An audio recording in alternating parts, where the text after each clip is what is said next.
What is going on, ladies and gentlemen? It's your boy RumboyzRobbie. Welcome to the one and only Goal Line Goons. We have a lot to talk about. My goodness, it was a amazing Sunday yesterday. My goodness. Yes, I did not bet Ducks live again. But recap of last night clip that will be dropping. That shit was fucking dope.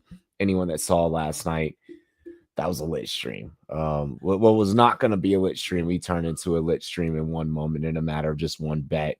So shout out to the chat that pulled up for Rumday Night Football. But we do have a lot that we have to talk about after a exciting Sunday of NFL football. We are inching that much closer to the fantasy football playoffs, so we do have to go out there and get you guys right. Oh my gosh, Leaves, how about them? No, but we have a lot that we got to get covered in a short amount of time. Taco, what is good? We're going to go ahead and we are going to dive right into it. Well, first off, Taco, how are you doing? How was your fantasy football weekend? Depressing, because I have a player that we're going to talk about. I will say emotional, because fared well, and it was a very much 50-50 split down the middle for me in a lot of my leagues. Did well in half and then did not so well in another half. We're going to go ahead and we're going to talk about it. And I'll say this, I did good, but to quote Thanos, at what cost? Exactly. Did good at what cost. Let's get into the injury report. I'm just going to lead things off with this player, not injury related, but way to fuck over fantasy managers everywhere. Jamar Chase. That appeal's not going to go over well with Jordy Nelson. He will be suspended for a spitting incident with Jalen Ramsey. So you're going to be without Jamar Chase.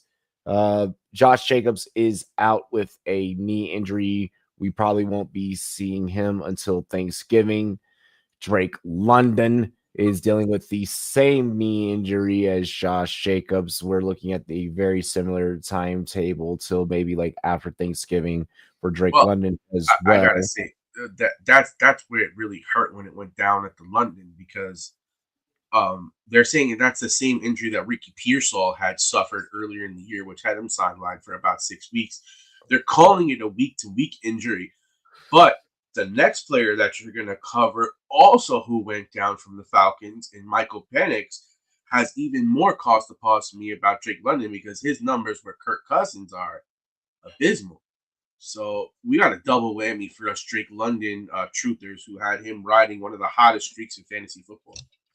Yeah, not the next player that I'm going to talk about on the list, but I'll go ahead and I'll just bring up, Michael Penix out with the knee. It is Kirk Cousins time. Very tough, very tough for Michael Penix. It's not like that Atlanta was winning games and he was really only good for fantasy football purposes of force feeding Drake London, who, we just mentioned you're going to be missing time. Do we need anything else? We're gonna kind of wide receiver one for like we're gonna talk about the NFL aspect as well. This is definitely a season where the things are simpatico. We are going to be talking about that a little bit later. Aaron Rodgers is out with a wrist. This one definitely going to monitor. I wouldn't be shocked if he does miss a game just because of age, and that did appear to be on his throwing hand. Dylan Gabriel out with a concussion. It's Shedeur Sanders time. We will be addressing that later on in the show. Calvin Ridley, season is done. It's not like the season was good getting started in the first place for Calvin Ridley and the Tennessee Titans. Devon Chan with a back.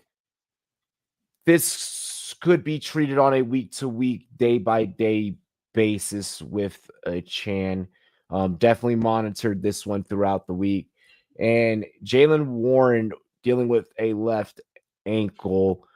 Should Warren miss sometimes, Kenny Gainwell is just a great fill-in. Kenny Gainwell is actually a damn good fill-in, believe it or not. And I'm sorry that I doubted your game during the offseason, sir. Anything that you have to say about the injuries, Taco?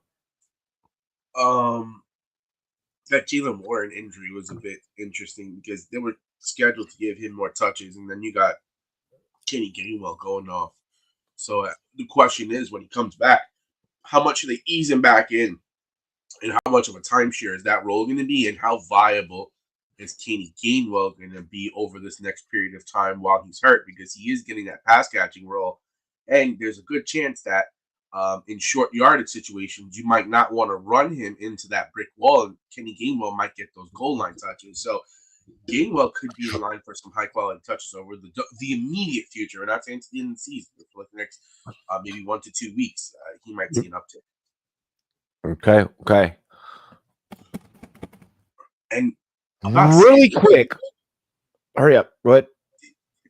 I know that he didn't get any reps with the first team, but that was a really interesting display. And I really can't wait to hear your thoughts on that particular outing, as we have not a lot of players from Cleveland that we use, but as we get deeper into the season, we know that we go dumpster diving and finding little gems. And the question is we're going to find someone that he we're going to talk about that. I already did through the line out there for that. That was already, yeah. All right.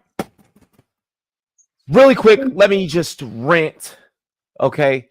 Let me just get it off of my fucking chest. Before I get into the waiver wire, yes, this week's waiver wire, as we get more and more week in and week out, we are getting deeper and deeper into the fantasy football dumpster dives. These are dumpster dives at this fucking point. Okay.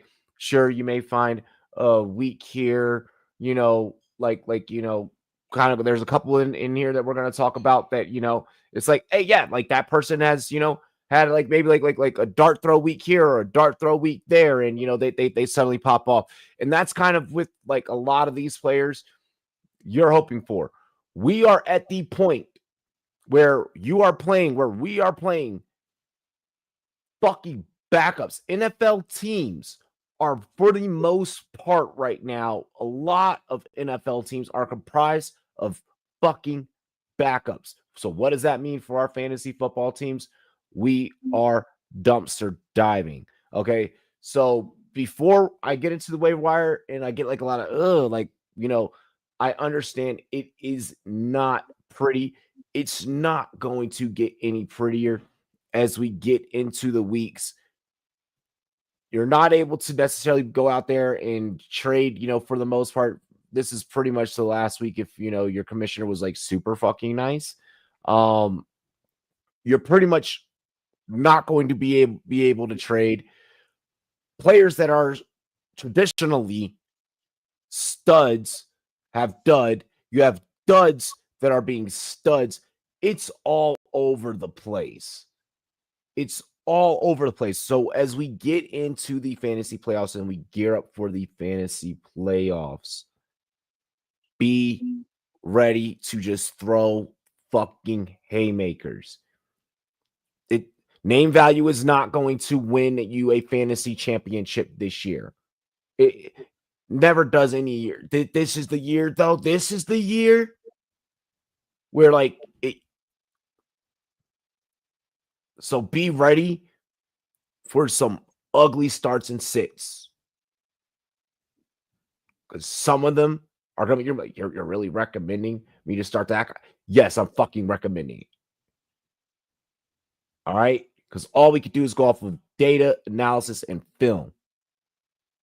With that being said, damn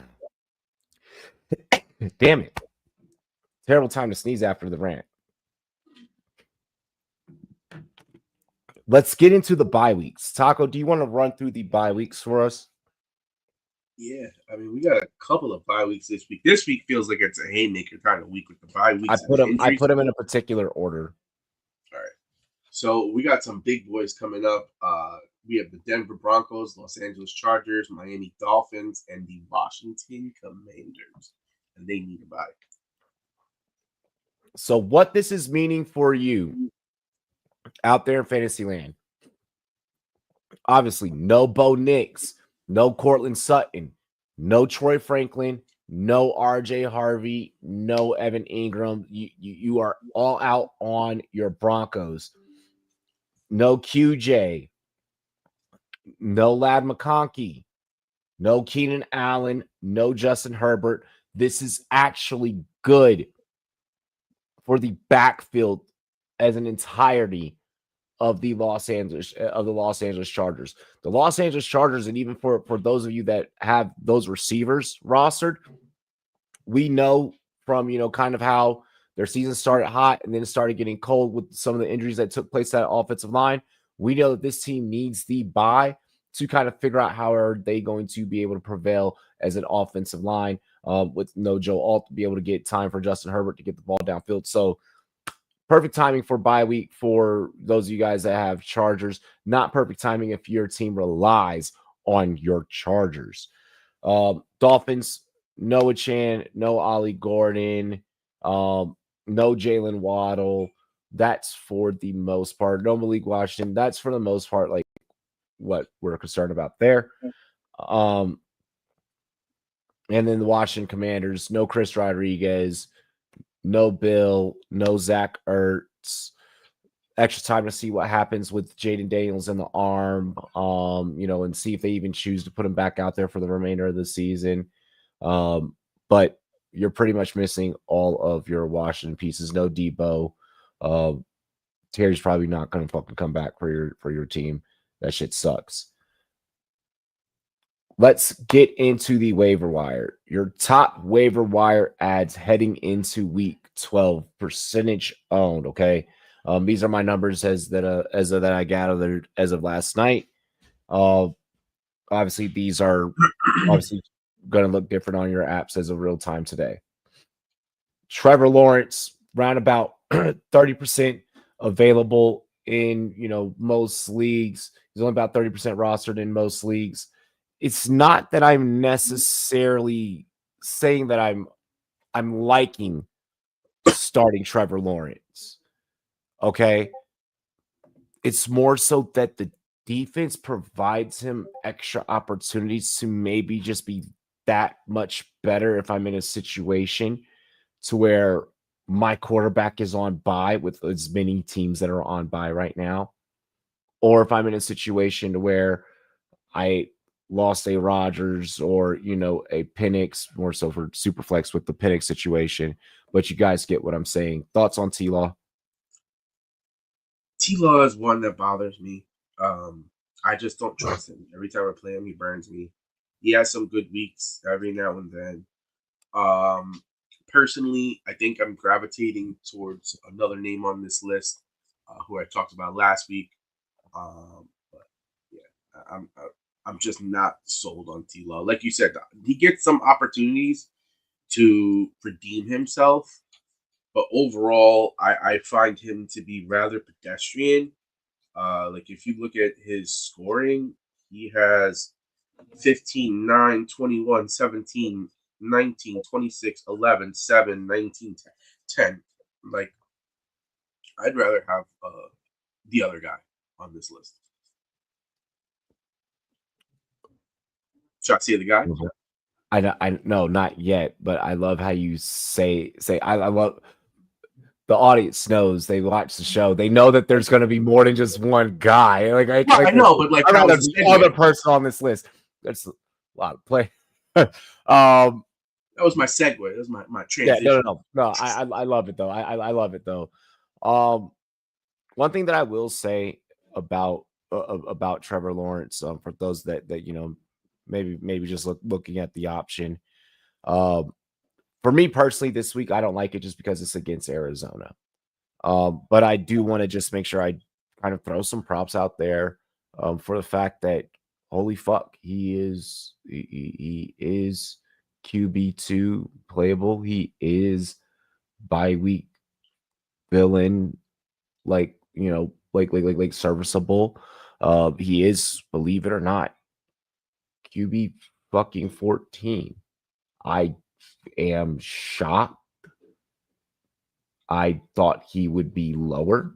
So I'm not gonna say hold on. I'm not gonna. I'm saying that I am not going to start him. Going with the running theme of what this season has been. I don't care if you fucking do. Yeah, like, you know, it's not a bad start. When your back is against the wall and you have no choice, you know, yeah, he's better than putting in some other guys. But I think this season we've seen a decent revolving door with some of these QBs and some of the QBs that we did expect to be in the top. Like for a good example is, you know, Joe Burrow. You know, he's a name that would be pushing down Trevor Lawrence, but he's not in yet. So it's just one of those freaky situations this year based on the players that are playing that he looks that he's better than he is, but on a per game basis, he has 2 games over 20. Don't. He has more games under 10 than he does have. Anyways, he has more games under 11 than he does have over 20. Anyways. That's more bust than boom. Anyways. Didn't need to go that. I mean, you want your context. We're talking waiver wire. We're talking waiver wire. I know. Moving on. Bryce Young. I'm not even going to like get into stats and everything. You know what? Hey, homie had in the invitational. Homie had a 48.2, a 48.32 week last week. Gonna give you that every week. No, I'm not gonna sit here and talk about, you know, Bryce Young, about like you guys going and pick him up or anything. The Tacos, you use Tacos words. If your back is against the wall, yeah, whatever. What I do want to talk about is from the standpoint of homie battled through a fucking ankle injury last week. It seems like this team is building off the momentum of last season, which is something that I said heavily heading into this season about, you know, about this team and about the David Canales effect. And we are seeing the Canales effect week in and week out with Bryce Young. I'm not going to sit back and say start Bryce Young, but there is something brewing in Carolina, and I am fucking interested from just an NFL fan standpoint. Ain't going to do shit for your fantasy team. Last week was an anomaly. If you didn't have him, and if you weren't a part of the 6% that started him last week, you missed out. But just something's happening, and I just want to just throw it out there. I just want to throw it out there. You don't have to start him for fantasy purposes. 6% that started him, your back must have already been against the wall. Because Jesus Christ, when you talk about volatility, he makes Trevor Lawrence look like a fucking stable table. There's people that just have a feeling. So I'm gonna be honest. I started him in a league. I started in a league because I was already heading into the week, starting from this show last week, where I was like, Bryce is gonna go off. I did not know that was gonna happen. Yeah. But well, I mean, I think our bigger hope here is no one expects him to sustain this, but if they can sustain Tet, like that's all I fucking care about. Like Bryce Young, I know you're gonna come and go, but can you give me the Michael Penix treatment with Tet and kind of let him start hulking and beasting out? It seems like since Rico Dowdle really got in there and started taking over that backfield, he's carrying the Panthers along with him. And they have a viable record. So it's an interesting team, like you said, from an NFL perspective. From a fantasy perspective, I still think it's a two-headed team with Rico and Tet being the really only playable options, I feel like, on this team on a weekly basis. Sutton and Woody for Waddle in a 12-team PPR, you're 7-4. Not gonna lie to you, bro. I would. The more I watch Sutton, the more I'm ready to move off of him. I would do it. It seems like I would so do it. What Robbie was saying last week of the ascension of how many weeks? Wait, how many weeks to be exact? Hmm? Yeah. And I will say that when you look at Waddle, he still has that blow up potential 23, 15, 2, 20, 14, 19, 8. Whereas with guys like Cortland Sutton, he's had 9, 5, 10, 10, 16, 7, 17, 19, 23, 1, 18. So I'm doing it. I'm doing it for a couple of different reasons. One, I do feel like that Troy Franklin is slowly becoming the de facto one in Denver. And it kind of shows like the way that they paid Sutton, but like they got ahead of the situation of paying Sutton, so like it wasn't going to be like too expensive and like run up the bill. So like we kind of already saw like the writing on the wall of how that was being handled. Sutton does dictate the primary coverage. He does get the blanket coverage more so than Troy Franklin, which is allowing Troy Franklin to be able to showcase his skills and kind of etch Sutton out as the de facto one. And then also with Waddle, a lot of it, yes, obviously being predicated to the health of Tua, but I mean, Tua's balling and Tua's actually doing pretty great, not great, but decent enough down the stretch to where for fantasy purposes, it's maintaining Waddle as a top 20 wide receiver. And if I could have that heading into the playoffs so that Tua, because right now Tua knows that he's playing to showcase possibly for another team. He knows that he's likely not going to be a Miami Dolphin. So right now he is playing for the incentives that are built into this year's contract, probably finish it out and understanding that Miami is going to probably move on from him. So let me get as much as I can out of Waddle because Waddle's going to be predicated to that success of Tua trying to go and get paid elsewhere, even just get hired elsewhere. I think that's going to be a whole interesting situation because with the dead cap situation that you're going to have, and with the quarterbacks that are on the market, I've heard rumors that they might tie McDaniels to Tua and maybe just give them one more year because there's so much dead money that you're going to have that it's like, well, would I rather pay this much money for a guy to do nothing or pay this much money to this guy and he goes somewhere else and gets a revival and I have no quarterback at all? You might as well just roll the dice with him one more year once you gave him that huge contract. So I think that's going to be interesting. This trade question is interesting, Bo. And I completely agree with the last sentence that you just placed there. No. This is interesting because I understand making the case for doing it. I also understand making the case for not doing it. I lean almost more so towards no, just because you got Rashid. The Chiefs are going to try and fight any way that they can right now to get into the fucking playoffs, fight tooth and nail. They have a good schedule. Yeah, and they have a good schedule, and Rashid is going to have to be a big volume key piece of that. Now with T. Higgins, he is going to be getting Burrow back, and then also you're getting T. Higgins with no Chase, so he's going to be able to go off. So I kind of almost lean towards I want to keep these pieces side, and I can probably have both of them on a really good week.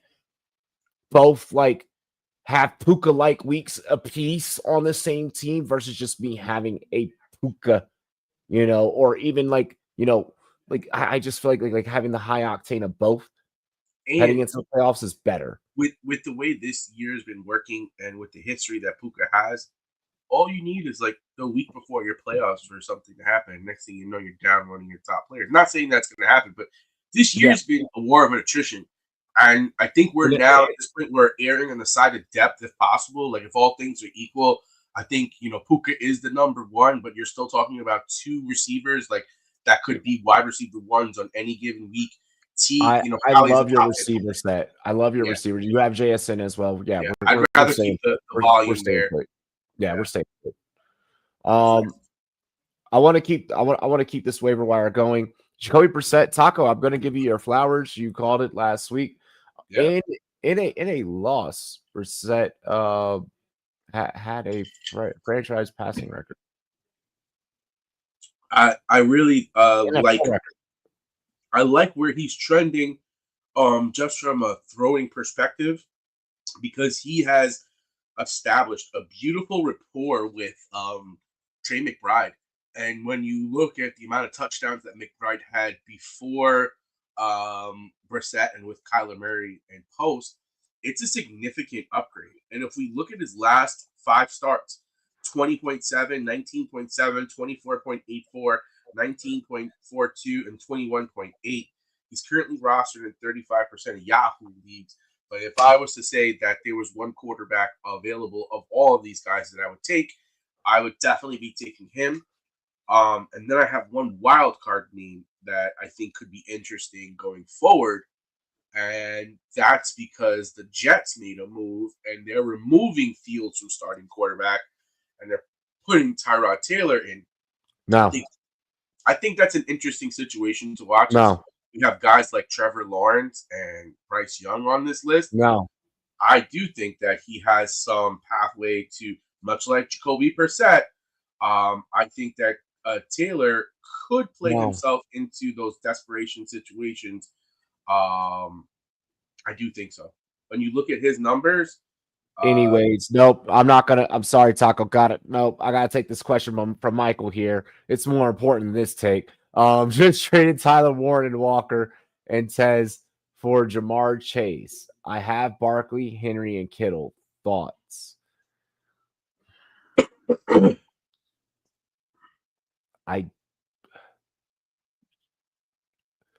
don't know if I like it as much as I think Walker might have more juice than Barkley right now. Kittle is back on one now that Purdy's back. Who looked beautiful in his first game back. I think I would have preferred keeping Tyler Warren with the Indianapolis offense. I mean, I think the two best players are Warren and Walker, but I think Kittle and Warren are enough of a wash. I think Henry and Walker, you might see them about even, and then it's like Barkley for Tez. Yeah, I mean, with Tez, at least he's in that. Oh no, wait, I get what you're saying. He's gonna get. With Chase missing the time. I wish Chase you could have dealt Barkley instead. Yeah, if you could have moved off of Barkley, kept maybe like Walker for Chase, you probably would have been better off. I don't hate it, but I don't love it because I don't hate it. I don't hate it, but I don't love it. Yeah. Let's go ahead. Let's keep the waiver wire moving. I am going to kind of talk about the Jamar Chase kind of situation here. At the as we get through the waiver wire. Once we get through the waiver wire. So yeah, no, Brissett's definitely in terms of quarterbacks. Brissett's priority one. It would be T-Law, then Bryce. Getting into the running backs, Josh Jacobs went down like we talked about during the injury report, which means that that elevates Emmanuel Wilson. Wilson is 6% rostered. I am not expecting Emmanuel Wilson to go out there and give me Josh Jacobs like numbers. I am grabbing him though, and I'm making him.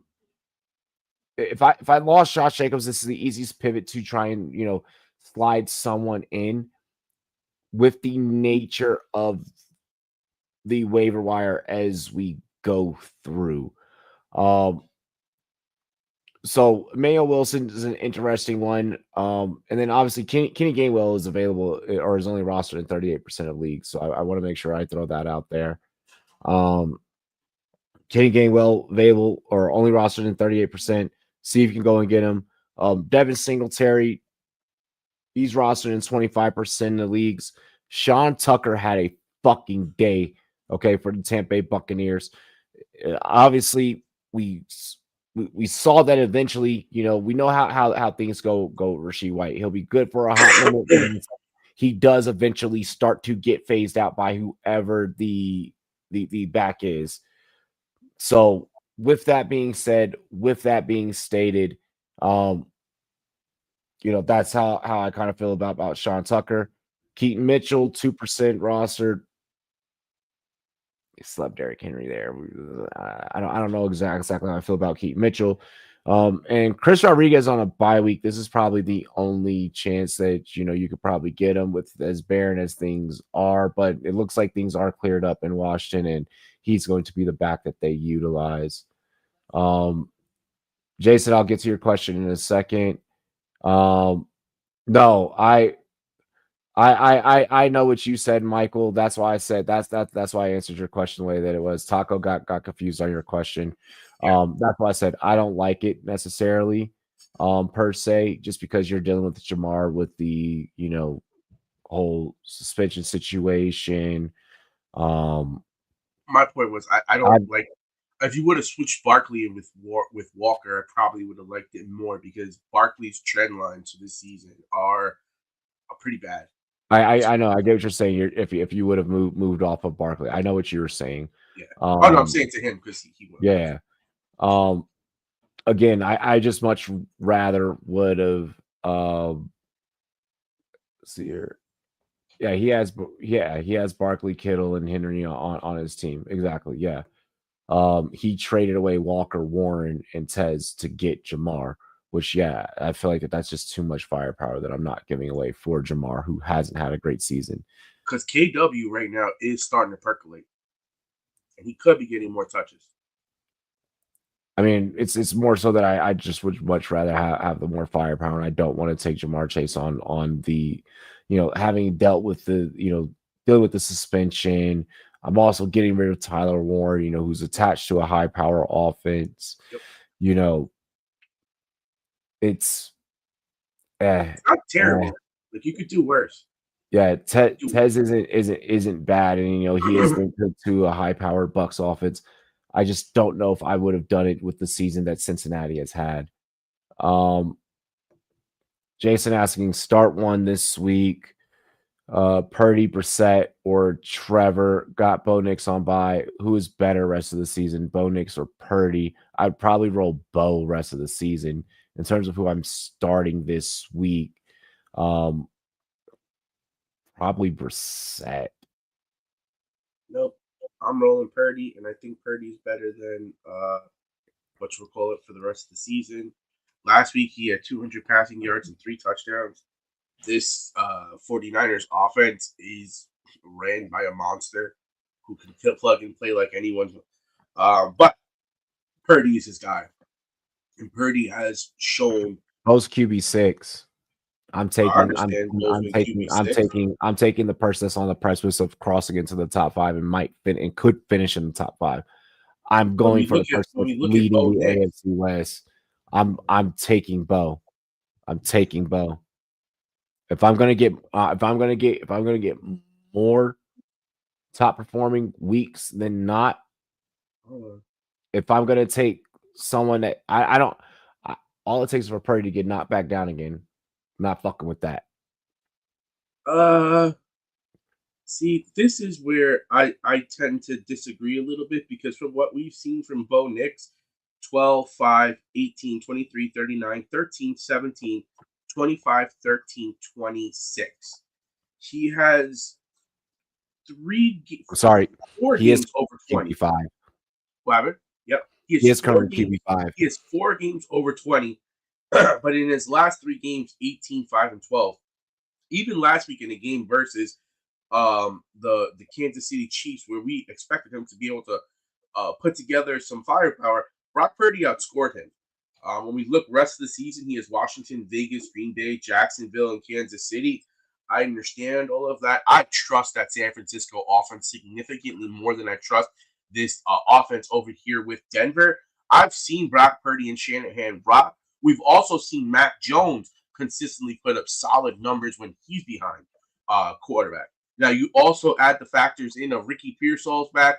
Juwan Jennings is finally healthy. You have Greg Kittle, who's finally healthy. And you have a CMC who catches passes. Personally, I do take Purdy The rest of the only season. thing that I worry about with Bo Nix is with the remaining of the schedule, especially over the course of those next 3, and I'll even throw Jacksonville in there. Over the course of those up until week 16, they could play such good football, and the real life football record could be so good that I don't get Bo for the 250 and 1 championship. touchdown. You said 2 beers and 1 touchdown? No, I'm saying he get like 250 and 1 touchdown because like he doesn't need to have to score the ball because the running game and everything what I'm worried about is with Bo Nix, I'm not thinking about my regular play. I'm thinking about what's going to happen when I'm in the championship. When I'm in the championship, there is a chance, even though those are divisional games at the end of the season, there's a chance that those divisional games could probably not matter as much and hold as much weight because it could be so far fucking gone. What I'm worried about with Bo Nix is mainly against that KC Week 17 game. Does KC maintain and keep themselves afloat or not? So for me, I'm rolling Bo Nix though. Roll with the hot hand has also got you there too. And if you look at it, he had 2 of his worst games versus Las Vegas and KC, 5-12. He gets both of them again in this final 5 weeks. The Vegas game was on the Vegas game was on a short week, and they didn't really even. They honestly, I understand, but the numbers are the numbers. The numbers are the numbers. My bench is Vidal. Don't want to drop till Hampton. Monangai has a role. White until Bucky and Pollard, who sucks. Yeah, you should probably drop Pollard. No, I dropped White. Should I drop White and or Pollard for Emmanuel Wilson? Gainwell, you should pick up Gainwell is who I would grab.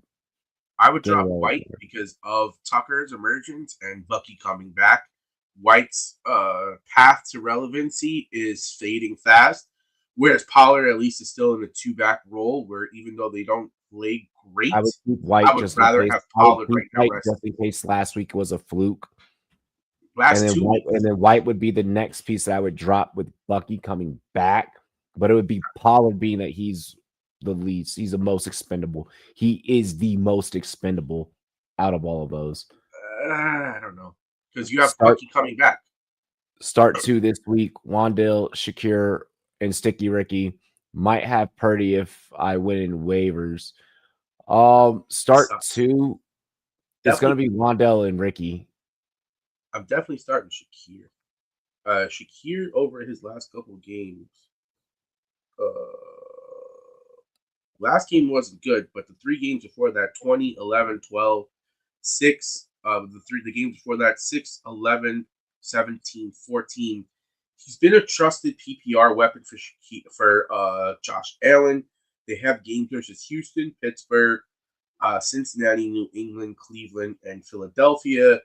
I just personally would trust this week Shakir to have a bounce back week based on his previous performance.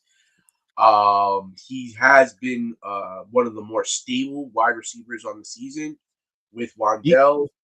So Khalil Shakir has been the only stable wide receiver for the most part for the Buffalo Bills for Josh Allen.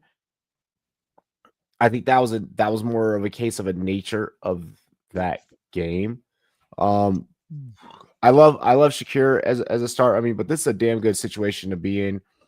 I think I like Wandale getting force fed and Sticky Ricky, obviously. And that game is versus Detroit, so I do think that they're going to have to pass more, as they should probably be down game script wise. So that could open it up for Wandale. I do think Wandale is probably a safer choice because of Ricky only having 1 target last year, 1 reception. But that Ricky pack is going to come back, and the question is when. So it's going to be tough because I know you invested more capital in Ricky than you did in Wandale, and now that the team is healthy and he has his quarterback back and his PCL has been rested, I'd say that he's going to have a blow-up game. And the question is, are you going to have him on your bench And the question is when to take him off your bench. So personally, I'm probably going to start Ricky because I personally invested a lot in him, and I did think that his outlook for the season was bright. So I would probably play Shakir and Sticky Ricky. The number one kicker Dicker is on by. Is it worth holding on to him instead of a drop? If I don't drop, I'll have to drop Pollard for a kicker and risk not getting Wilson Gainwell. Bro, I would just drop the kicker. Just drop the You kicker. might get him back. Exactly. Yeah. That happened with me. That happened with me. Just because I did that with Jason Myers. Yep. Yeah, exactly. Since it's handcuff season, which three are the best? Corum, B-Rob, Tootin, Stevenson, Melian Wilson, Pacheco, Knight.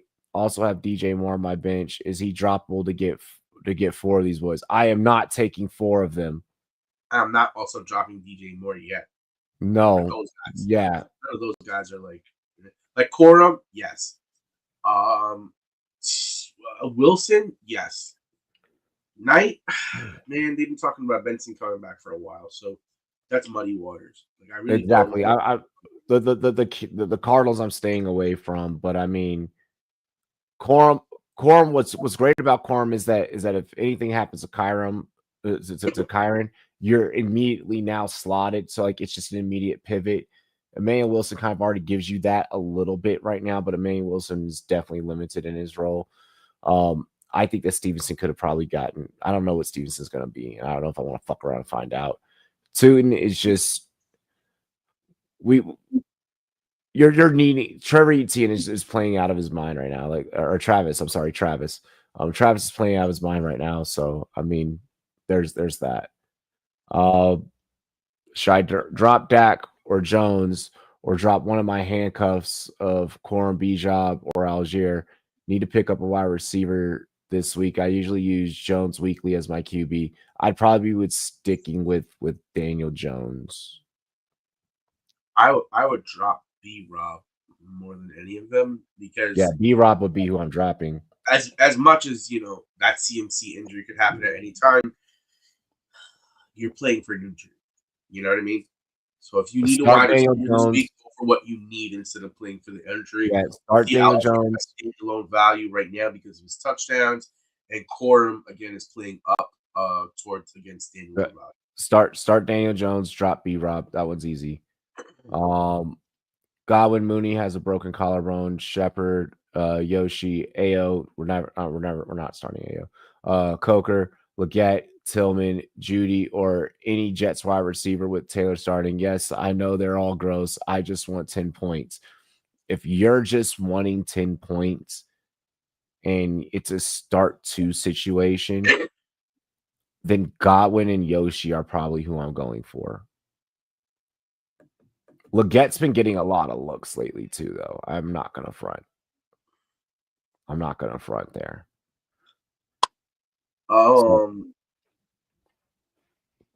So I'm tempted with Yoshi and Leggett. An interesting name too. Since Booty's been down, a New England that I'm personally, because I just lost Drake London and I have Sutton on bye, so this week is a little rough for me at wide receiver. So I'm lucky that I kept Alec Pierce, but I do have a Jets receiver that I am kind of going to take a flyer on. I don't know if I'm going to start him, but Mitchell is another flyer type player if you're really desperate. I personally, other than Godwin, Isuwas, I think with Chase being down is probably 2, Godwin and him, but other than that, I really don't love any of those guys there. Tillman and Judy. If I'm just needing 10 and it's a start 2, give me Yoshi and Leggett or either Yoshi and Godwin. Yeah, or if Matt Collins is available because that would be my number. Yeah, if Matt Collins is available, then yeah, but no Jets. What up, Dustin? For those, I would probably prioritize Christian Watson. Just because I don't want anything to do with the Cardinals backfield, kind of like what Taco was just saying. They've been saying Trey Benson's coming back for weeks. Like whenever the fuck is going to happen, it's going to happen. And Watson did look good last week. Yeah, it'll be Christian Watson, Emmanuel Wilson, Bam Knight in the order that you have them.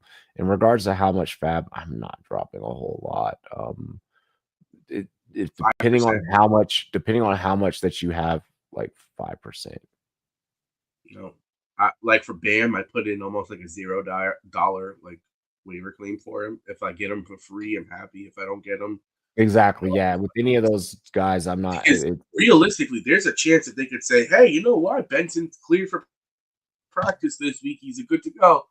And we're like, "Oh fuck!" So what does that mean for this backfield now?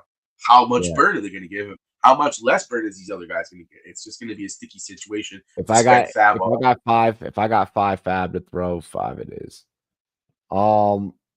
Let's talk about the receivers this week. So I mean, we kind of touched on a few of those while answering some questions, a few that I have here in my notes. I did want to shout out Michael Wilson, 28% rostered, stepped up big with, it seems like Michael Wilson, Greg Dortch, like when it's time for them to step up and there's no Marvin Harrison Jr., like those guys get it done. For that Cardinals offense, Matt Collins at 5%, just being a dog. This man looks like a cave. If cavemen played football, ooga booga booga, it would be Matt Collins. That's Mr. No Shoes. No shoes. Jaden Reed is 40% rostered. Alec Pierce returning off a bias, 40% rostered. Alec Pierce, for the record, 14 points week 7, 8.9 points week 8, 17.5 points in week 9, 18.4 in week 10, and in week 12 he's getting Kansas City in a must-win game for Kansas City. So what that means to me is that could get a little high scoring, although we are seeing Sauce play relatively well with the Colts seemingly. So it'll be interesting to see how that defense performs. No, absolutely. I have Darnell Mooney on the notes. I'm not sure how I feel about it. At this point, I'm more so fade. Yeah. It's probably going to be a receiver that we're not talking about yet from the Falcons who will have a decent game. It's just Mooney, I think he dropped the ball when he was trying to run before he got in the other game. It's just something about him. It's just like, ugh. Yeah, I'm hoping the backs really take off and they use 2 backs. He had a great year last year. This year he's 28 years old. Year five. The end comes at you fast. Yeah, he might have maybe 2 years, maybe best a year left best. It's very, very hard. I mean, to play this game. Getting into the tight ends, Juwan Johnson is rostered in 40% of leagues. I just want to throw that out there.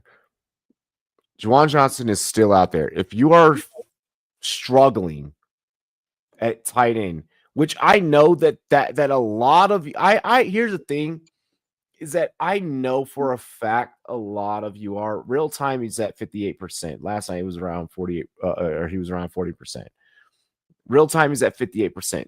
So there's literally still a fucking chance that you guys can go and get the tight end 7 overall currently.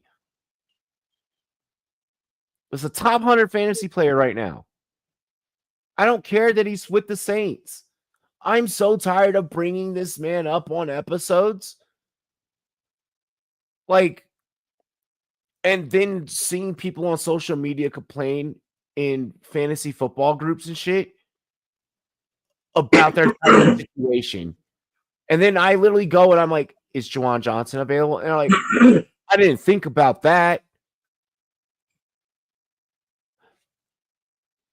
Juwan Johnson's been featured on every episode this week or on every episode for the last 4 weeks. He's definitely the number 2 receiver behind Olave. And with Kamara having the decline, the volume is there. So take it how you will. Guys, please go and get him if you can. K. Otten, 50% available. Dalton Schultz, 48%. Chig, 10. The Chig is a dart throw with everyone being out. Dyke is banged up. AO hasn't really been AO all that much. Calvin Ridley went down and his season is over. Why they haven't gone to the tight end more this season, especially with a rookie quarterback, a tight end, Chig should have probably been a top tight end fantasy prospect heading into this season, but the play calling's been so goddamn bad. And it's just awful. But I mean, if you need a dart throw like really, really bad and you're in a really fucked up situation, Chig could probably go off this week with the fact that there's no one else there to catch the ball, and passing has to take place at some point. What up, Aiden?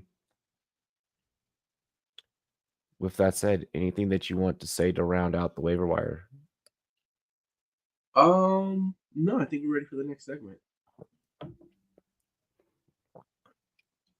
Oh yeah, I hope you also that Sean Tucker pack if you had it. I think only really quick with Sean Tucker. Sean Tucker's so damn interesting, right? Because only 11% of people of players started him, and he went off. We did talk about him, and I was saying White was trending down, and he was getting opportunity. Now the question is, what the fuck happened to Bucky? What the fuck? But he should be back. I mean, when Bucky comes back, it's just gonna go. It's just gonna revert back. Here's the thing with Tampa. And this is where just like natural like NFL philosophy like comes into play and like does like help like with fantasy football, and I can openly admit that, I can openly say that like it does like help. Tampa is going to try and get back as close to some type of normality as possible because they're going to blame their shortcomings on not having that consistency, of not having that normality. So they're going to try and take a quick shift back to normality as quick as possible. Now, when they try and take that quick shift, if it results in a win, they're going to, continue, and it'll just we'll start seeing the Bucks go back to like the Bucks that we're accustomed to seeing. If it doesn't, then that's when we probably see a Bucky, Sean Tucker, Rashad White on the back end type of weird timeshare that may come into play. Tampa has a lot of old school coaches, so they're going to revert back to their old school styles first before trying to do the new thing first. Well, they had Bucky came back to practice last week, but he wasn't ready to go. So the odds tell me here that he more than likely this week will probably be ready to go. But when they bring him back, are they going to put him on a snap count?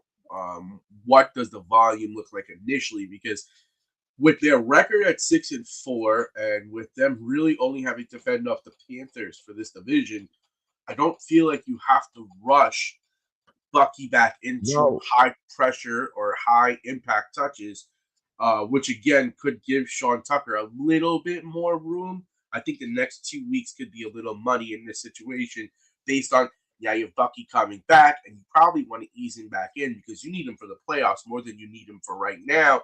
And you have Sean Tucker already playing good, who, again, if I have a hot hand, I usually tend to want to ride it. So I think it will be a little bit of an interesting situation as we head into this week. And I do think that Bucky does come back this week based on him practicing last week. No, I like that take. I mean, it's definitely it's a difficult situation with the Buccaneers in that backfield. More to come when I'm live tomorrow during AMA about the Bucky Irving start sit situation and Sean Tucker. I want to get into things all NFL fans must accept week 11 edition. Well, technically, this is week. It's a recap of week 11. Kind of so sort of, but we're in week 12. You know what I mean? After last week, I mean, this kind of heads into what we were talking about this week. I mean, the New York Jets announced that Tyrod's going to be the quarterback now. We've seen this back and forth with this organization, kind of throughout the year, whether it's been as a result of injury or whatever the case may be. Things all NFL fans must accept: Fernando Mendoza will be a Jet. No.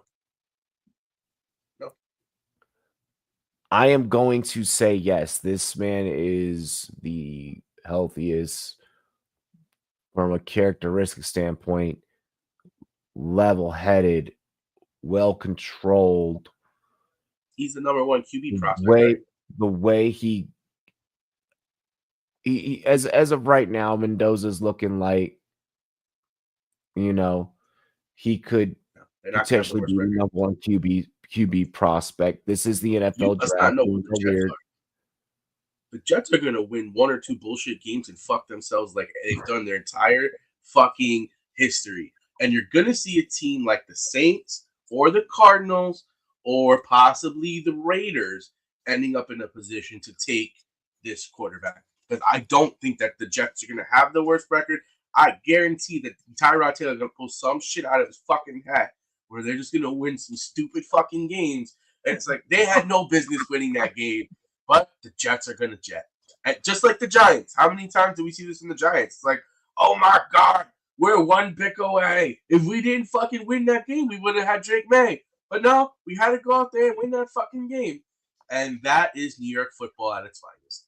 So I do think that they're going to win some stupid game that they had no business winning because the team played down versus them, and they will fuck themselves from getting that top QB in the draft.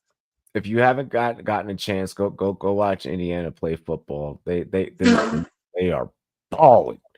They were already balling last year, but they're balling this year. One thing I do want to shout out about Fernando Mendoza, the leadership characteristics. The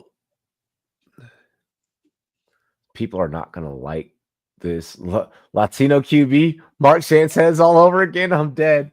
I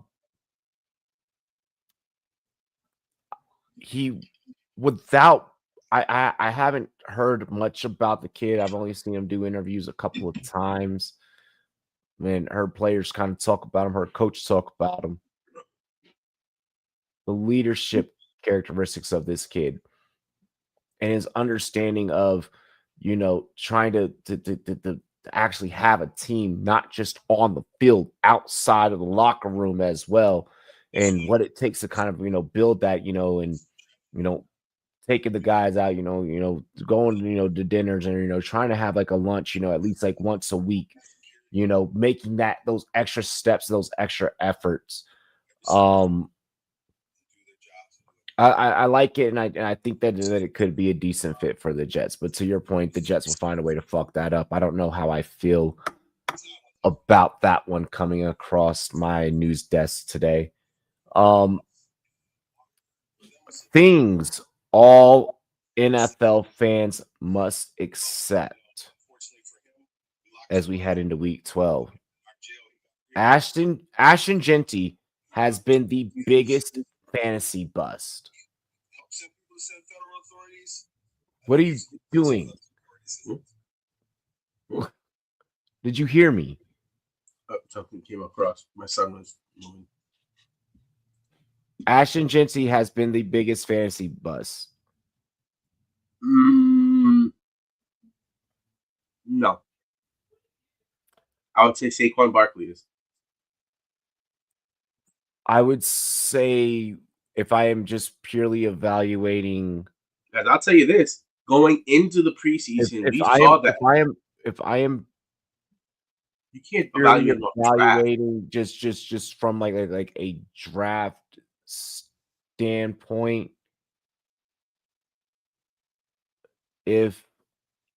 Here's where Here's where I feel like that the fantasy argument can be convoluted. What up, Frizz? He had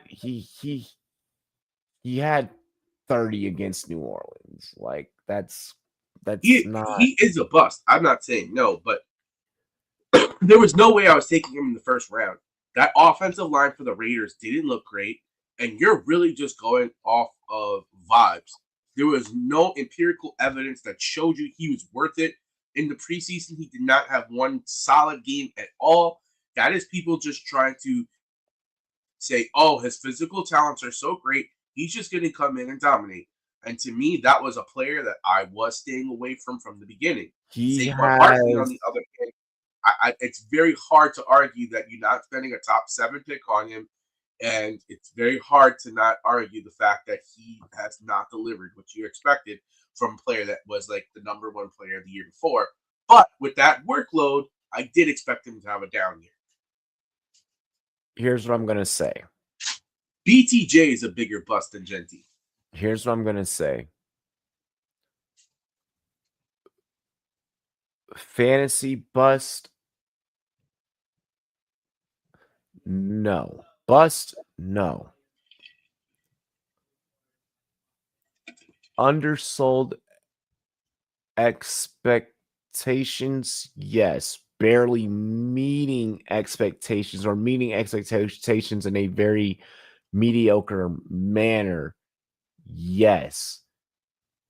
For what I get as a fantasy manager, and for what you were sold to me as, he's RB13. His play on the field, this is Genty's one of those weird cases where it is you're on my fantasy team. I watch you play. I look at what the fantasy points that you gave me.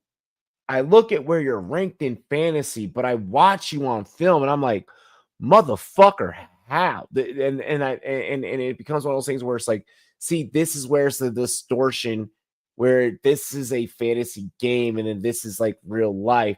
It's one of those things where how I'm an actual military veteran that has been to wars, someone that has only played Call of Duty is never going to be able to understand real war. It's one of those things. It's oh, you're really great at Call of Duty. If I put you in Afghanistan, you'd fucking fold under pressure. Well, It's I that. would say for It's you're good in fantasy football. When I watch you in the NFL, what the fuck? from a fantasy perspective, what's saving his season is that he got goal line touches and that he is getting about 3 catches a game, roughly 3 to 5 catches a game. Which, if anyone knows me, I preach PPR back because they win games. Why do they win games? Because they have a safe floor. 5 catches is 5 points without any yards, without any touchdowns. If he can get 3 to 5 catches a game, that is the safety net that running backs play. So that to me is where, personally, I think that it may look ugly, but like Robbie said, he is putting up fantasy numbers enough to be a viable start in most leagues. Now, do you like it? Absolutely fucking not. It's like Chase Brown. Like, you don't want to have to start Chase Brown, but you have to start Chase Brown. You know what I mean? Any given Sunday, he started off real bad. He started picking back up, but these are the guys that you kind of like. You really believed in them, but they're not having that wide running back one upside that everyone was hoping for, and that's what makes them the disappointments that they are. It's not necessarily the production on the stat sheet because, like you said, Genty ends up being like a top 15 RB. It's that you did expect him to be towards that upper echelon of RBs, to have more breakout and big signature plays that he's not having. That offensive line is not able to get him the holes that he needs in order to make big plays, or he's not seeing the holes necessary to hit. And when you combine all that together, it looks worse in real life. But like Robbie said, close your eyes and just look at your team at the end of the game, and you'll see, oh shit, he got 15 points, he had 5 catches, he ended up with a touchdown, he has 40 yards. It is what it is, kind of thing. And with all the injuries and with all the bullshit that we have this year, he's gonna be he is kind of somewhat stable. As crazy as that sounds. You think I can get Chase Brown, Bucky, or Javonte Williams if I offer Woody and Watson? He has Jordan Addison and Torrey Horton as his starting wide receivers. Do I think that it can? You know what? I'll say it like this: as crazy as this season has been, send an offer. I'll go for Bucky. Bucky. Yep, I'd go for Bucky returning. Drafting Michael Penix at 8 was a mistake for the Falcons. I don't know that because your backup quarterback's not even competent enough to run your offense. I think that is the bigger issue with coaching. I think this is all coaching. Well, I know he said that he wouldn't feel like he was getting the support of the coaching that he needed. He says like his high school coaches or his college coaches reach out to him to help him with some film questions. But at the end of the day, it's kind of hard to not argue that it was a mistake because, well, they made compounding mistakes because you first gave all that money to Kirk Cousins and Kirk sucked, and you drafted Penix to be like the heir apparent, but you drafted him that high knowing that he has 2 ACL injuries, and now he has the 3rd ACL injury. So there was a high risk tag associated, and to draft him at 8 when you already just signed a quarterback for significant money is franchise malpractice.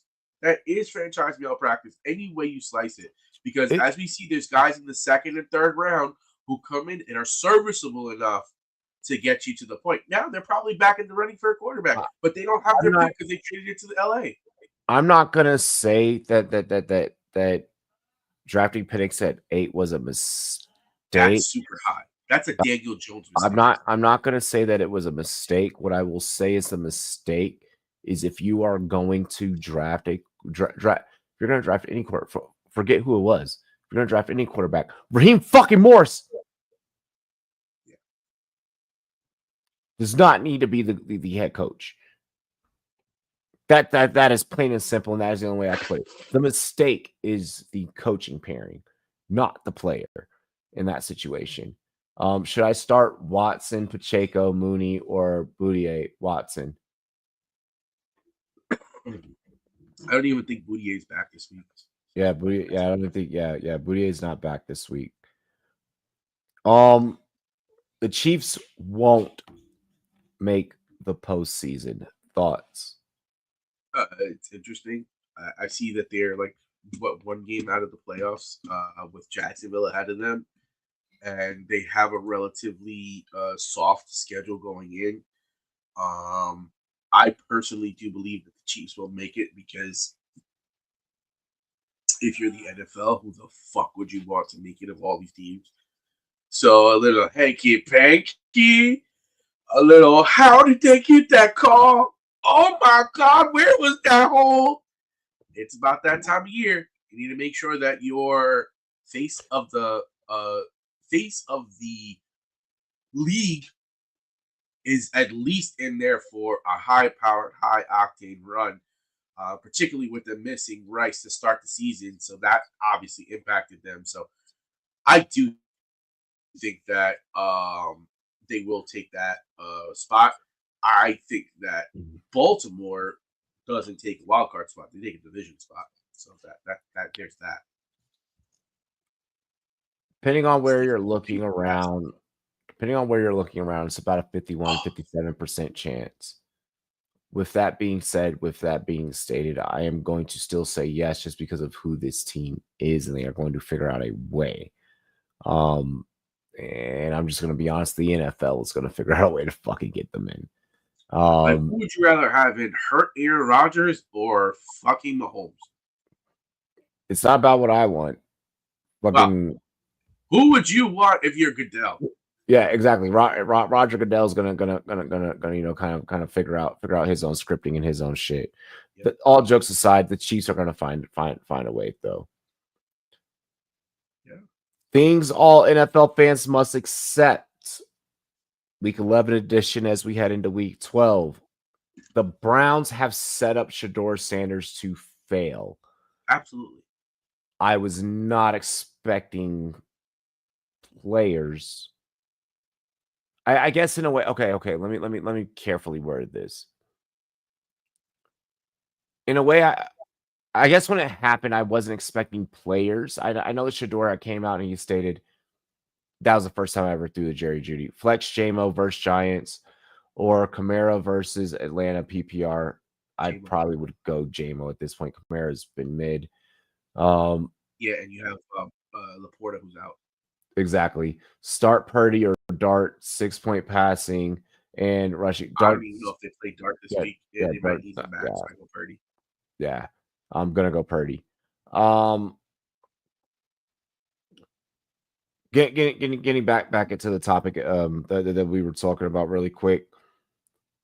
Having other players, and then kind of seeing like you Myles Garrett, he's like, I'm not letting you pin this on yourself. He was like, the fuck do you see what's going around here?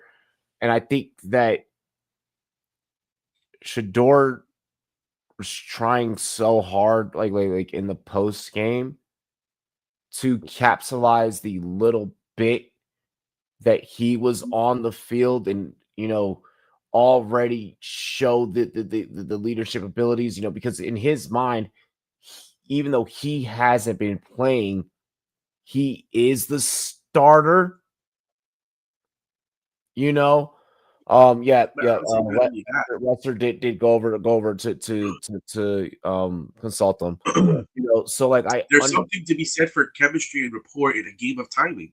Knowing your guys, like, hey, I like it on this side over here, or I'm gonna run this. Okay, you like me to run it deeper. Like, these are all things that you get when you run some reps with the first team. But he had 0 reps with the first team because they set him up for failure. They wanted to do everything they possibly could to make sure that the kid couldn't play, and if he did come in and play, that he would not be able to sustain anything because you're coming into a raw dog situation where you've just seen the game plan and you've only worked with the 3rd string and 4th string guys who have nowhere near the capabilities and talents of the guys that you're playing with. And for them, they're not used to the way you throw. I think that what was I going to say? The timing between a receiver and a quarterback is a very critical thing, particularly when the windows are so small. Because you saw a couple of them, they were drops that could have been catches. About 3 of them. There were drops. Yep. There were, you could tell where for Shedeur, it's, I know that this is where this is supposed to go, but like when I watch back that film, you could tell it's like, okay, Stefanski hasn't given you the opportunities to be able to perform in these scenarios. And Connie, I'm going to get to your question in just a second. Fucking trash. They were in the backfield pretty damn quick. So imagine having to make a quick decision when you're not even familiar with the timing of the routes. So that's one thing that I will say. So kind of getting in some bright spots is he was getting the ball out a lot quicker. It did seem like that suddenly that playbook fucking was completely different.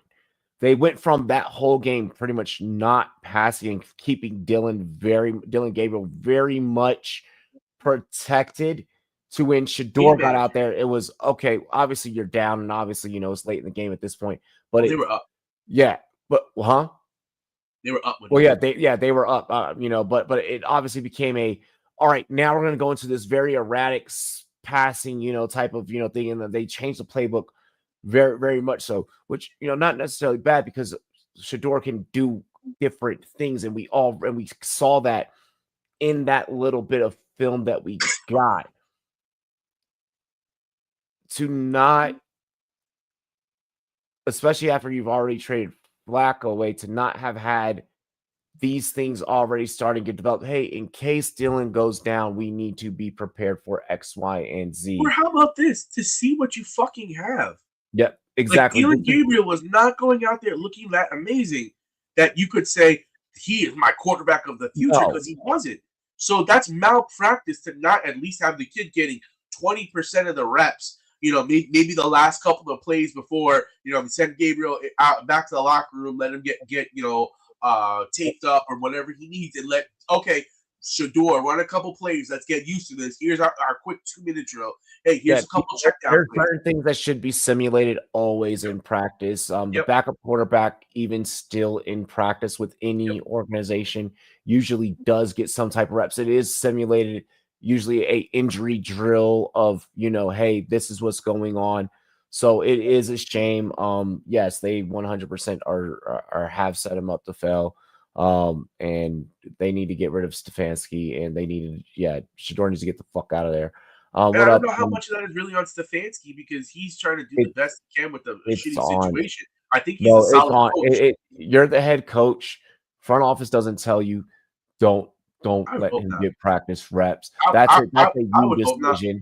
But also, if he didn't want the guy, which is where we could be also looking at this, if he just didn't want the guy and then he's forced on you, it's a dick move, yes, but I don't think he's a bad coach. But the fans have been forcing it on, like, in all honesty. I agree. I think that Stefanski is the old school mentality. I wouldn't mind him if he came to the Giants. Stefanski is the old school mentality. Well, because you're Deion Sanders kid, there's no way, because you're a Nepo baby. He's trying to go pull that whole. You're using your own pride as a means to fuck over your own team in your locker room, and it's just not great. What's up? I'm 5 and 6 with Judkins, Chase, Henry, and Kamara, Waddle, CD, and Amon-Ra. Any players you would suggest trading off of my team? Kamara and Judkins, if you could. But I mean, you're at the point in your season where it's going to be very difficult for you to make trades, if damn near impossible. Just because for the most part, those people that are in those playoff spots aren't going to be trying to take the essence of what you have to, just take on to their team.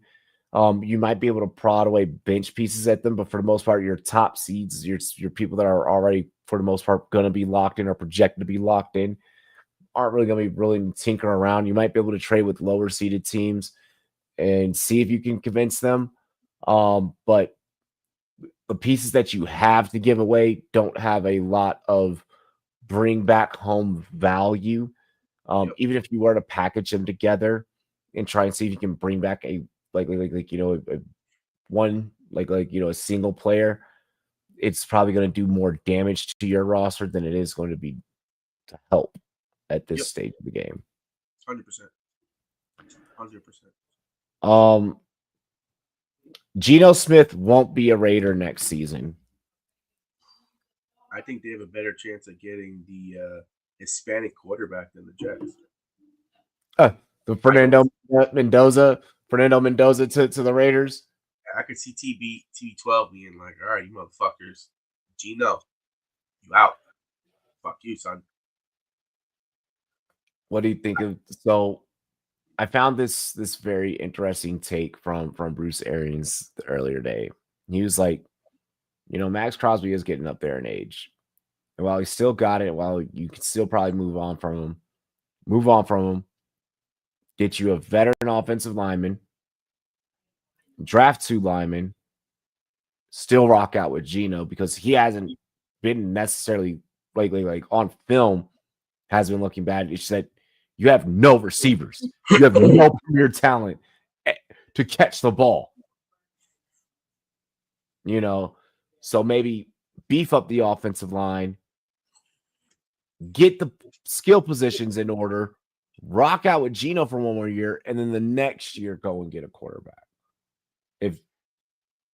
While I think that sounds great, when you are in a position to grab what you're calling a franchise type quarterback, it's going to be very hard to, even if you play Geno for a year while you get him, transition over. I think based on what you've said about this kid, if you're in a position to take him, it's franchise malpractice for a team that really hasn't had a quarterback in a decade to not take the possible franchise guy. So I don't think that I think that any quarterback that you're grabbing out of college right now is going to be a 3 to 5 year developmental process. And So to even just more, I automatically be like, I don't believe in the whole, oh, this is the rookie, incumbent. They're the franchise. There's a developmental process. Like, even if it takes time. There's woes. There's lessons that have to be learned. There's a reason why you don't have rookie quarterbacks coming out winning fucking Super Bowls, or rookie quarterbacks coming out turning their teams around like, right away.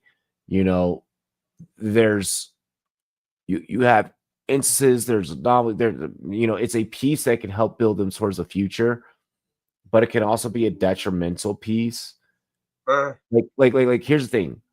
uh, Do you need a quarterback? Yes. if he needs time to It, develop, the then yes. quarterback is pointless if the other things are already. If you bring in a Mendoza, if you bring in, we'll put any rookie from any time period in any year. If you put anyone behind that current team, that current build of that team right now, you're destined. You're destined to repeat this exact same But you don't have to mistake play him. over again. You have Geno for another year. That becomes a transition experience where if But he does need but time to develop, then I but can go get me some this is offensive linemen today's later in the NFL. draft. This is today's NFL. If you're In drafting today's a NFL, quarterback, I would rather have a quarterback with upside that I can sit on the bench and teach and not have to force him in, which is the problem with too many of you these don't teams. we don't do that anymore. That's not a thing. If you're I mean, you drafting saw it with Jackson because of Dart, the and we money, have the TB12 there. because of the money that Jackson Dart did not sit very long. That was He not should a have sat longer. But again, not a they great tried example. that approach. They tried that approach. Not a great example.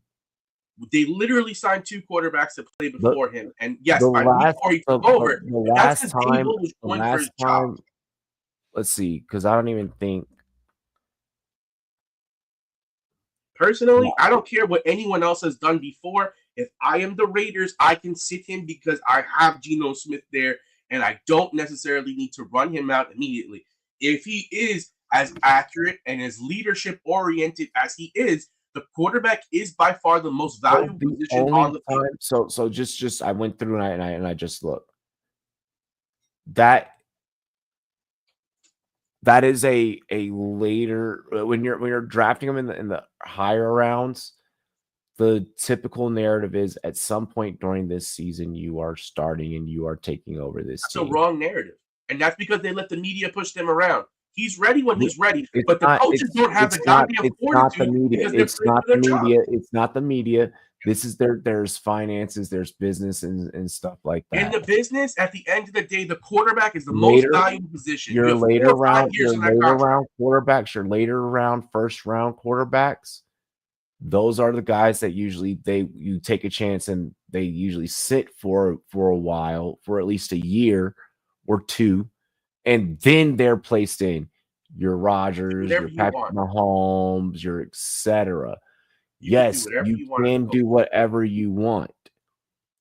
There It's is a malpractice what they proven, do. there is a proven, there is a The NFL proven has proven they can't develop quarterbacks because they rush it. with They are literally fucking every young kid that comes out Taco, because they're forcing them out there before they're ready. Taco, How many Taco. good quarterbacks in the first round do you have? When's the last time that a quarterback sat a year and then started the next year and during that rookie contract got a Super Bowl? Patrick Mahomes. Patrick Mahomes during okay. So yes, he got one during that rookie year. Or no, not during that rookie year. He got one during that rookie He had contract. one start on week 17 when I Alex completely Smith. worded that wrong. Who starts their rookie year? Their rookie year. Not they don't sit. They don't sit and learn. There's no mentorship. Right. Who their rookie year? Yeah. Their rookie year Yeah. went on to win a Super Bowl This is why I'm saying it's malpractice. There needs to be more teaching and development. There needs to be more. As good as you are, son, you're redshirted for the whole fucking year. Don't talk to me about starting this kid. I don't care how bad my starter looks. You have to teach. A rookie quarterback has never. Cam Ward shouldn't have started week one. Bro, here's the thing. He was set up to fail. It is a developmental process. This is the NFL. It's not, because they're all fucking failing. It is. How many of these top quarterbacks are hitting? We have old guys like Geno Smith. No, that just proves that, hey, it's gonna take a minute. It's gonna take until. But what it proves is that what you think the NFL should do is wrong. It's going to take you're not gonna be able to draft a quarterback right away, and then be like, you're in the driver's seat now, son. Go and win us a Super Bowl. But that's what they do, and it's wrong. That's not going to happen. Because they're stupid. You understand? The media has pushed them into. They pushed them into a situation of getting them out there before they're ready. No one has the time to sit there and develop. You think that okay, but again, this is why. So if you're the Raiders, you're the Raiders, like you said, you're the Raiders. Geno Smith was a top. You're not going to be able to afford. You're not going to be able to afford keeping Crosby, paying everyone else. I didn't necessarily say you have to keep Crosby in that situation. At a certain point, more important one of two things has to come into play. But what's more important here? Keeping Max Crosby, who's aging in an expiring contract that I can get pieces to help build around, or the quarterback who's young on the first year of his contract, I can have Geno Smith here and teach him. So then you have to pick one of the two. Yes, I'm taking the quarterback. I am picking the quarterback, and I'm letting him sit for a year. So then you have to now take the world that I just introduced. That's fine. I am taking the quarterback and letting him sit a year. And the problem in the NFL is that they're rushing every single player. That's how we just got on this whole thing. You can't, bro. You're not going to be able to have all things. Why did the Titans start Cam Ward? Because they had no one else. They were just ready to fucking throw him out there. Cam Ward because the Titans are the fucking Titans. Look at how fucking dumb the Titans are. Okay. Perfect example. Stupidity. Bro, at the end of the day, the Raiders are going to recreate the whole situation. So you might as well put the pieces around. And then at least for the next year, you now set yourself up to where. So then you're hoping that you find the QB. Or like we talked about on last week's show, bring in Kyler, get rid of Geno, and say, fuck it. And then still fucking put the other pieces around. And now you have a better veteran presence. You're trying to make a patchwork situation because then what happens to Geno? You're basically saying then Geno is dead money. What happens to Geno? Geno is ass. He's been ass. You were just telling me on film he didn't look bad, but they have no pass catchers. Using your own words, you said he is playing good on film, but he has no weapons out there to make plays. He is playing good on film, but the only thing that you can do, I'm not going to bring a rookie quarterback to learn from behind fucking Geno. It's better than going out there and just playing. You're just being Cleveland at that point. You're literally just going to do exactly what Cleveland just did.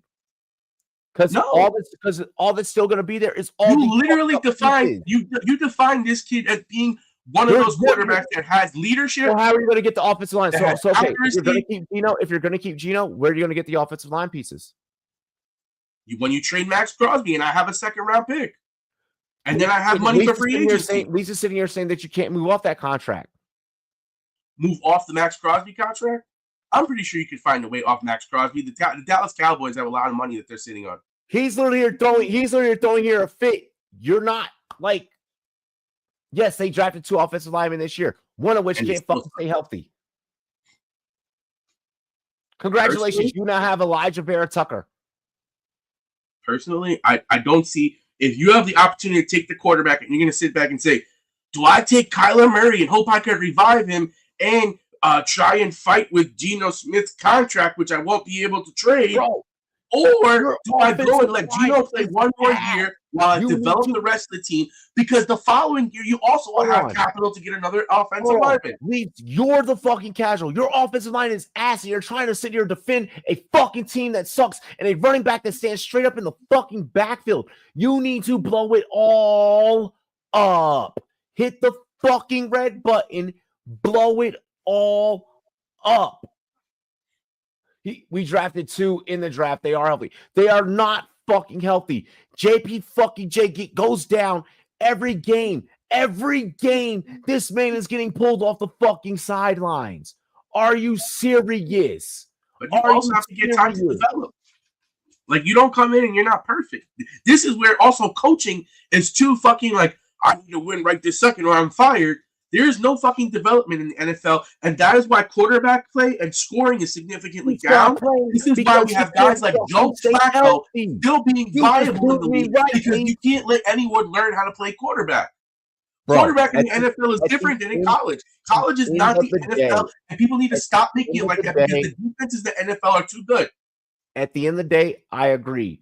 Geno won't be a Raider next year. Okay. At the end of the day, though, this team's not. That's a lot of dead money. This team is not getting out of their own head, out of their own way. They keep making the same mistakes. You have ages of the same fucking mistakes that still come back and haunt you till this day.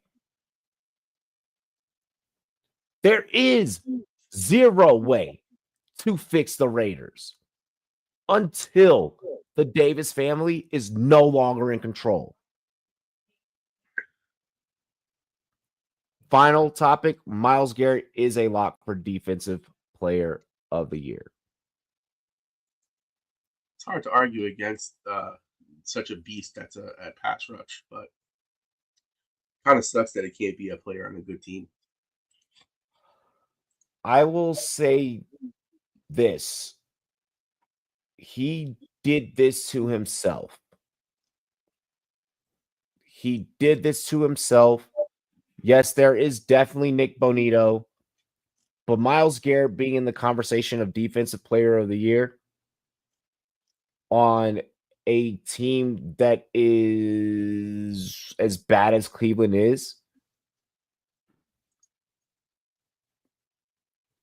Cleveland's just going to have a bunch of Joe Thomases when it's all said and done. They're going to have a bunch of players in the Hall of Fame that are never going to have any fucking type of Super Bowl success. Any type of success. A lock to win Defensive Player of the Year is too early to say.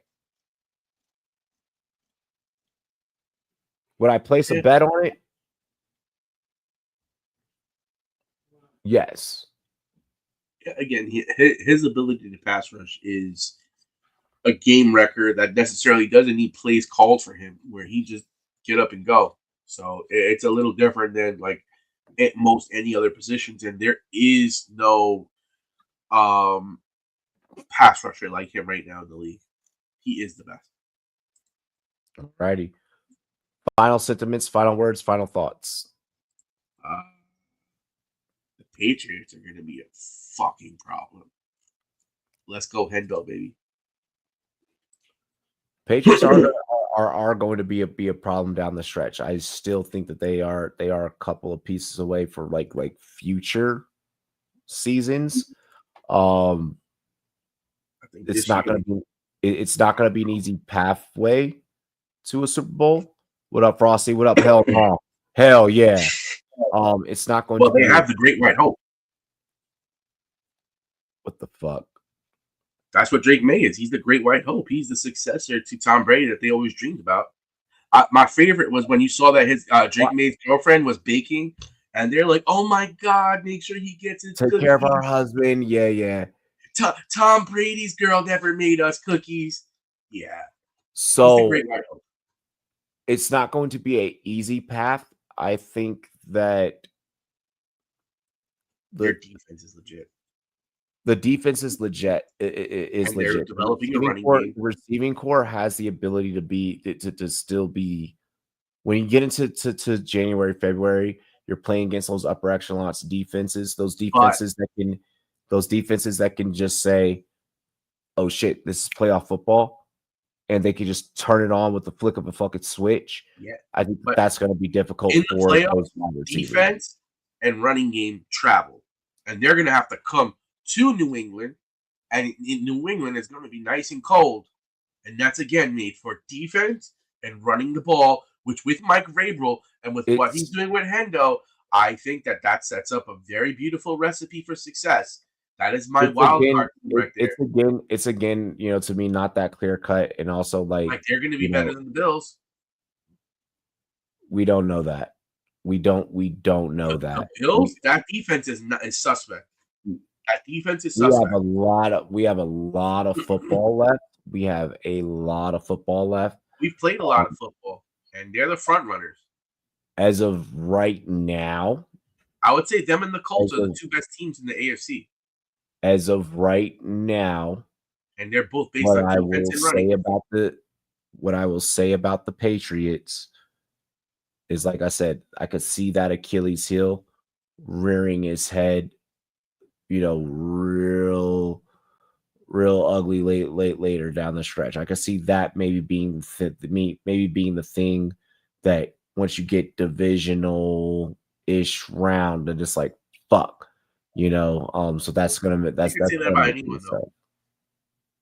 Huh? You can say that about anyone. Boudier showed off, Diggs shows off. You have Kyle Williams, who they're starting to get rolling. You got Matt Collins. I think they have enough weapons. And Mike Vrabel, 9-2. Stop sleeping on the Patriots. Stop sleeping on the Patriots. Didn't say I was. Yeah. Literally just say they're going to be the number one seed. I see. Number one seed. Okay. Now that you've gone around and deep throated the last fucking 3 teams that you talked about, okay, Bubba. Whoa, Bubba didn't do the deep throating. I know, but you're gargling like you're choking on Bubba. I mean, they look amazing. Yeah, it's like to give me all that endo. Yeah, not sleeping on them. Literally just saying, hey, this is where things could. Yeah. Other than that, that's been Goal Line Goons for tonight. Cheers to me. Cheers to you. All the rum boys and girls, what to do. Dilly dilly. Arrrr. Preaching on the, yeah.